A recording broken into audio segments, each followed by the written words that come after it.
A few of you wanted me to take a look at Like a Dragon Gaiden because FSR 3 frame generation was added into the game recently, so that's what we're going to do in this video. I'm going to use my RTX 4090 and 7900 XTX to look at FSR 3 frame generation, DLSS 3 frame generation, we'll look at a bit of super resolution quality, that sort of thing, and I kind of went into a rabbit hole with this one and also ran into an issue with DLSS 3 frame generation that I'll be talking about as well. But anyway, let's not waste any more time and dive straight into the video. Okay, so why don't we begin with the settings then? Now, we're going to focus on 4K here, but you're going to see that what makes this game especially difficult to check frame generation is that the game is not very demanding. It's very well optimized. If you see right here, we're running the game maxed out with 100% resolution scale, with the game's own TAA built in, and we're at 120 FPS. Now, I'm using a 4K OLED C1 TV, so I'm pretty much a little bit over my monitor's refresh rate, essentially. So for me, there would be no reason for me to even consider frame generation of either DLSS 3 or that. But I wanted to begin and mention the anti-aliasing in the game. As you can see, is quite flickery. The game's own TAA anti-aliasing. It's not great, even though we're running the game at 4K native.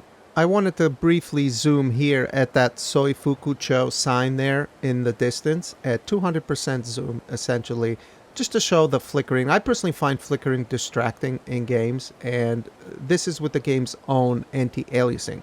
Now, with FSR 3, AMD added a new feature called native AA. So essentially we can use the FSR 3 technology as a form of anti-aliasing. So basically it does not render the game from a lower resolution, but it renders the game from 4K and uses FSR 3 as a form of anti-aliasing. And this should technically work better than the game's own temporal anti-aliasing. And then we're also going to take a look at NVIDIA's DLAA, which does the same thing, but uses DLSS as a form of anti-aliasing. So it looks like FSR AA does actually a better job than the game's own anti-aliasing, but I still see quite a bit of flickering when moving around that Soifukucho sign, and also the blinds to the right. They're made out of like a fence material, I suppose. But so whenever you move, there is definitely some flickering with FSR AA, I would say. When you're sitting still, it looks perfect, but all these technologies look great when you're sitting still, right? Anyway, let's try DLAA. So now we're using DLSS as a form of anti-aliasing at 4K. And sitting still, it looks great. And moving around, actually I would say this does the best job of them all from a image quality perspective. When moving the camera, there's still a little bit of flicker, I suppose, but the Soifukucho sign remains eligible throughout the whole time. So I would say this is definitely the most stable of the three that we took a look at. So to round it up, this is the game's native TAA. This is FSR AA.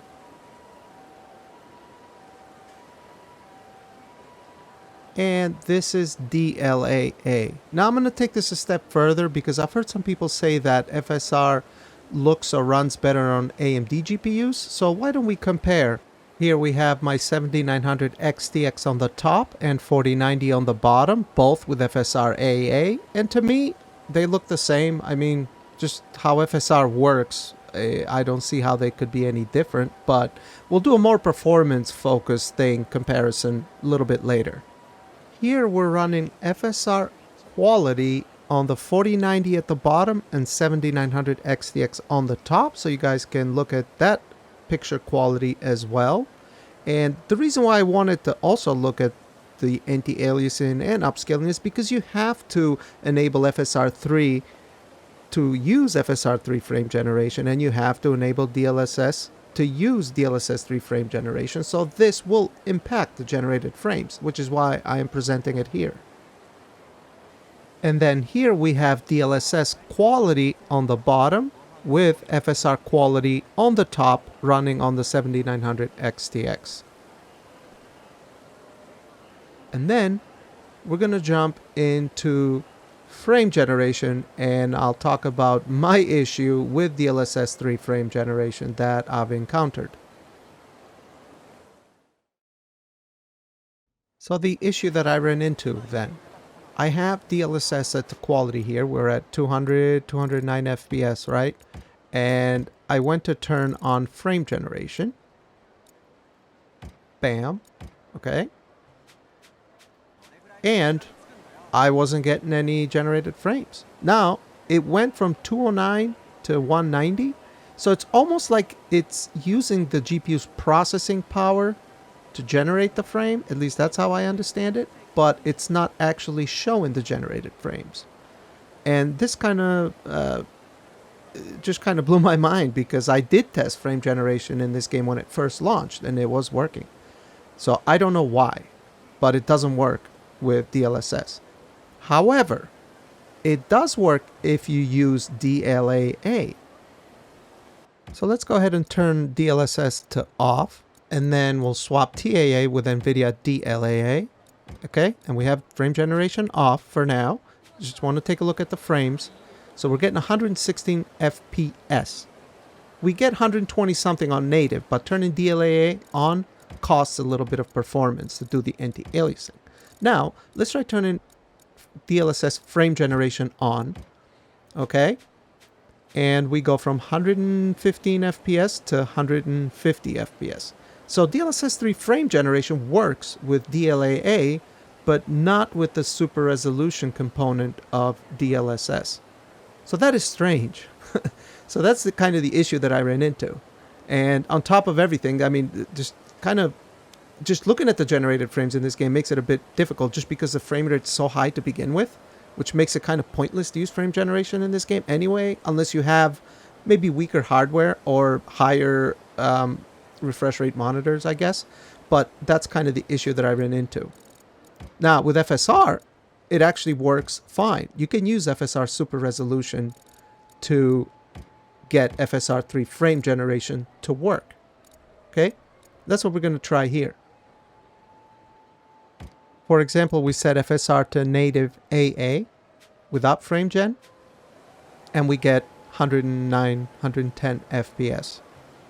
We're using FSR for anti-aliasing only. Now, if we enable FSR 3 frame generation on top of that, we go up to 155 FPS. So it's similar to what we were getting with DLSS frame generation and DLAA. So this part works as it should on both. Now we're going to use FSR quality with frame generation off just to see the type of frame rate we're working with. And we go up to 200 FPS or so. It's similar to what we were getting with DLSS on quality. But with DLSS on quality, we cannot enable DLSS frame generation. Let's see if we can enable frame generation with FSR set to quality. We're going to go into the settings now and enable FSR 3 frame generation on top of FSR quality. And we were getting 200 FPS and now we're getting 250 FPS. So FSR 3 frame generation seems to work fine with FSR quality or FSR native AA. It doesn't matter. Whereas DLSS only works when DLAA is enabled. That's the only way I can get frame generation to work on the NVIDIA side for some reason. Now, there's nothing wrong with frame generation on NVIDIA cards, obviously. I checked it on Alan Wake 2, for example, and it works just fine. It works fine on Cyberpunk. So I don't know if there's some sort of an update that broke it. I don't know. If you guys are experiencing the same thing, please let me know. I would like to know. Anyway, though, let us go on the RX 7900 XTX and check out frame generation there, and then we'll do a side-by-side performance-focused comparison between the two GPUs. Okay then, why don't we go through the settings first here. So we're running the game at 4K native, same as we did on the 4090 without any upscaling on. Well, we're going to make sure that no upscaling is on here. So we have TAA 100% resolution scale, all settings are maxed out. And let's see the type of frame rate that we're working with here. And we're getting around 90 FPS with 4K native. So a little bit less than the 4090 here. And that's still very good frame rate for 4K native, right? So let us try to see what we get with FSR set to quality. We're going to go through the settings here and go to FSR 3, set it to quality, make sure frame gen is off. We want to see the type of performance gains that we get first. And we went from 90 FPS at 4K native all the way to 136 FPS with FSR set to quality, and it looks great. It actually does improve the anti-aliasing compared to the game's own TAA. So that's good. Now let us check FSR 3 native AA. So we should lose a little bit on performance from native. And we're going to go through the settings again. And then change FSR 3 from quality to native AA. And we are at 78 FPS. So we were at 90 FPS at native TAA. And then since we're using FSR for anti-aliasing, it's costing us about 12 FPS or so for better anti-aliasing, I guess. So that's cool. I like to get a kind of a base frame rate so we know what we're working with. Then we can see what the gains are with frame generation on. So back to FSR quality, then we're sitting at around 136 FPS, and we're going to go ahead and enable FSR 3 frame generation right now. And we're all the way up to 200.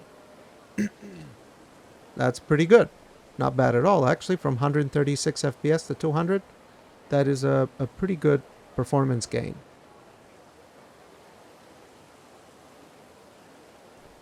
The quality of the frames and motion as well with FSR 3 frame generation is actually pretty good.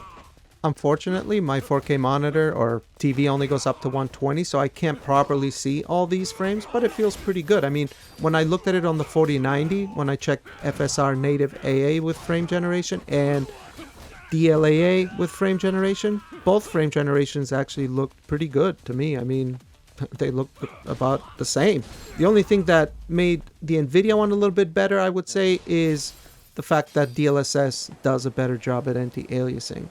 With the flickering and stuff. But overall, I mean, if you have a 4090 or 7900 XTX and you game at 4K, I don't think there's even a reason to turn frame generation on anyway. If you want some more frames, just go with FSR quality or DLSS quality, I guess. That's what I would do, but to each their own.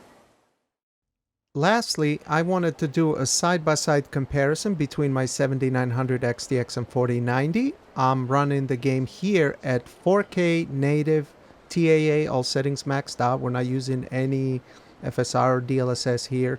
And it looks like the 4090 has around a 35 to 40% performance advantage on the averages.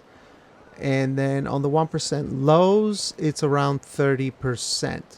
Now, what I also wanted to take a look at here as well and compare is I wanted to run the game with FSR 3 native AA on both of them with frame generation enabled as well in the second half of this run here. That way we can kind of see if maybe the AMD GPU is able to generate more frames than the NVIDIA one with FSR 3. However, I wouldn't really use this as the be-all and end-all benchmark anyway, just because I mean, it seems like frame generation is kind of broken in this game for NVIDIA, it seems, but it's still, I mean, it's a good representation of the game in its current form, I suppose, and it's just out of curiosity anyway. Have a little rest. Okay, so here we're going to go ahead and enable FSR 3 native AA with frame generation on both, and based off of what I'm seeing here in the numbers, it looks like the 7900 XTX, as far as percentages go, has closed the gap a little with the 4090. If you look at the averages, it used to be 40%, and by the end of this small run, it's at 30%. So I would say that FSR 3 frame generation is generating more frames on the 7900 XTX in this particular case anyway. So then again, you know, these GPUs are not necessarily equivalent, so, and I don't know what the overhead is on either or how they handle it, but I wouldn't be surprised if, as far as performance advantage, FSR 3 could be better optimized for AMD GPUs. As far as the image quality goes, I mean, to me they look the same, but then again, I don't think I'm qualified to do like a very in-depth look at the image quality. I think that's probably best done by maybe Tim of Hardware Unboxed or Digital Foundry or something like that. But anyway, this was my look at frame generation and super resolution and the anti-aliasing, because they all sort of relate to one another.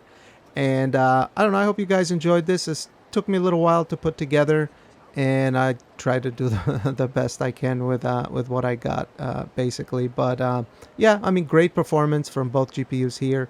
Game looks great, I think. I mean, it doesn't look like next gen or anything, but it looks great. And it's very well optimized, in my opinion. Great gaming performance from both. And it's nice to have all these upscaling technologies, all these frame generating technologies. And I do hope that the developers look at DLSS 3 frame generation and fix it, because it doesn't seem to be working properly. But yeah, anyway, that'll be it for this video, guys. So I hope you liked it. If you liked it, give it a like and leave comments below. Let me know what you think. If you have any suggestions or whatever you want to say, feel free to say it and I will read it. Anyway, thanks for watching, guys. I hope you have a great one. Bye. Pain in the neck. Shut up, young yeah.